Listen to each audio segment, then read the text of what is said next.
তিনজন মানুষের প্রাণ গেল, এই দায়িত্ব কে নিবে? আমরা তো আলোচনার টেবিলে বসে অনেক চেষ্টা করলাম এরূপ একটি সমস্যার সমাধানের জন্য, কিন্তু সমাধান না হওয়ার কারণে তিনটা মানুষের প্রাণ চলে গেল। এই দায়িত্ব কে নিবে?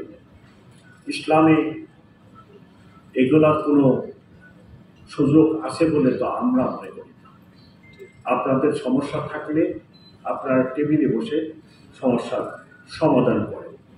গত এক মাসে আপনারা লক্ষ্য করেছেন যে নানাবিধ আইন শৃঙ্খলা সংক্রান্ত সমস্যার সৃষ্টি হয়, এবং সর্বশেষ আপনারা লক্ষ্য করছেন তাবলীগ জামাত নিয়েও আমাদেরকে বড় ধরনের সমস্যা মোকাবেলা করতে হয়।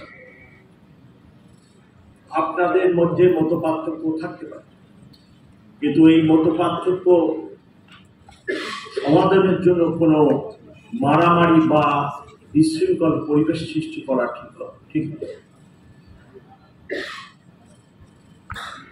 তিনজন মানুষের প্রাণ গেল, এই দায়িত্ব কে নিবে? আমরা তো আলোচনার টেবিলে বসে অনেক চেষ্টা করলাম এরূপ একটি সমস্যার সমাধানের জন্য, কিন্তু সমাধান না হওয়ার কারণে তিনটা মানুষের প্রাণ চলে গেল। এই দায়িত্ব কে নিবে? ইসলামে এগুলার কোনো সুযোগ আছে বলে তো আমরা মনে করি। আপনাদের সমস্যা থাকলে আপনারা টেবিলে বসে সমস্যার সমাধান করেন। যার ফলে যত্রতত্র মিছিল, রাস্তা আটকে দেওয়া এবং ফলশ্রুতিতে ব্যাপক ট্রাফিক কনজেশন। এই ঢাকাবাসী ব্যাপক কষ্ট হয়, দুর্ভোগ হয়। স্কুলে যেতে পারে না, মুমূর্ষ রোগী হাসপাতালে যেতে পারে না, বিদেশগামী যাত্রী এয়ারপোর্টে পৌঁছাতে পারে না। একটিবারও যদি আমরা এই সকল জিনিস না ভাবি, এই 2-2.5 কোটি লোকের এই শহরে আপনি কিভাবে মানুষের জীবনে স্বাচ্ছন্দ্য দিবেন? তো সবাইকে কোনো একটি কিছু করার আগে অনেকবার চিন্তা করতে হবে যে আমি এই অনুষ্ঠান, এই মিছিল করতে গিয়ে যেন অন্যের দুর্ভোগ টেনে না। চাঁদাবাজি একটি সামাজিক সমস্যা, সামাজিক অপরাধ। চাঁদাবাজি মোকাবেলা করার জন্য শুধু পুলিশ নয়, সমাজের প্রতিটি অঙ্গ সংগঠনকে আগে আসতে হবে। কোথায় চাঁদাবাজি হচ্ছে, কারা করতেছে, চাঁদাবাজির বিরুদ্ধে একটি প্রতিরোধ গড়ে তোলা অত্যন্ত জরুরি হয়ে পড়ছে।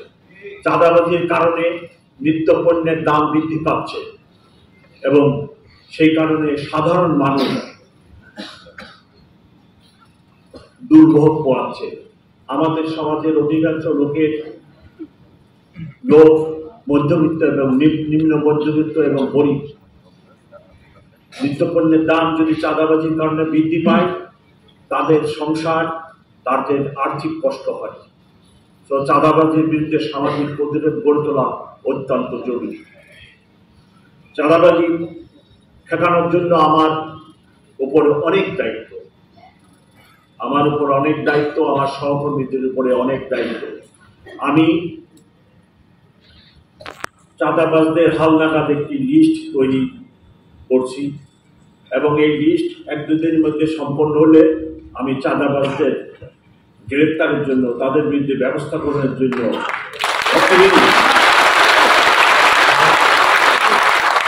পদক্ষেপ গ্রহণ করব। সকলকে যারা এই ধরনের কর্মকাণ্ডে লিপ্ত, আমি তাদেরকে অনুরোধ করব, আপনারা এই কাজে লিপ্ত হবেন না, আমাকে কঠোর আইনি ব্যবস্থা নিতে বাধ্য করবেন।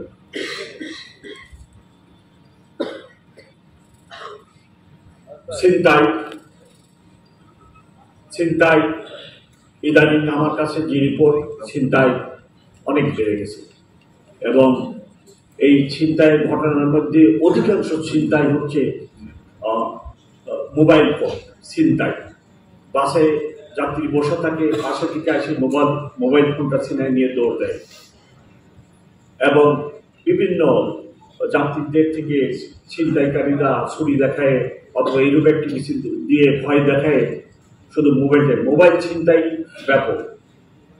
For the foreign students, I draw your attention. Mobile chintai is on the rise, so you have to take care of your mobile when you are walking on the street, or you are shopping somewhere, or you are having your snacks or something like that at the footpath. So you must care your mobile and your vanity bag or like this with you. You must take care. ফুটপাতে অসংখ্য hawker বসে। আমি ব্যক্তিগতভাবে মনে করি তাদের সংসার আছে, ছেলে মেয়ে আছে, এবং এত সংখ্যক হকারকে আপনি হঠাৎ করে না করে দিবেন, এটা বিষয়টা একটা অমানবিক হয়ে যায়। সো আমার অনুরোধ যে ওনারা যতদূর সম্ভব সংযতভাবে ফুটপাতে থাকুক এবং তাদের যে কাজটা ব্যবসা বাণিজ্য ছোটখাটো ব্যবসা বাণিজ্য করে, আবার আমাদের সমাজের অধিকাংশ লোক মধ্যবিত্ত, নিম্ন মধ্যবিত্ত, গরিব পরিবার, তারা আবার এই ফুটপাত থেকে কিছুটা সাশ্রয়ী মূল্যে পণ্য সামগ্রী কিনে। এইসব বিষয়টি নজর রেখে আমি চাই যে ফুটপাতে যিনারা এই ছোটখাটো দোকান বসে ব্যবসা বাণিজ্য করতেছেন তারা যেন খেয়াল রাখে যেন আমার ট্রাফিক কোনোভাবে ডিস্টার্ব না হয়, এবং আমার মানুষ এই শহরবাসী যেন ফুটপাত দিয়ে হাঁটার একটা সুযোগ থাকে। সবই দখল করে যদি নেন তাহলে তো আমার শহরে যারা বাস করতেছেন তারা হাঁটারও সুযোগ পাবেন না, আমার ট্রাফিক ডিস্টার্ব হবে, অতটা তো ছাড় দিতে পারবো না। আপনাদেরকে সংযত থাকতে হবে। পলিটিক্যাল মিটিং মিছিল অবশ্যই তাদের অধিকার আছে, কিন্তু যত্রতত্র রাস্তায় যদি মিছিল meeting, please let me finish.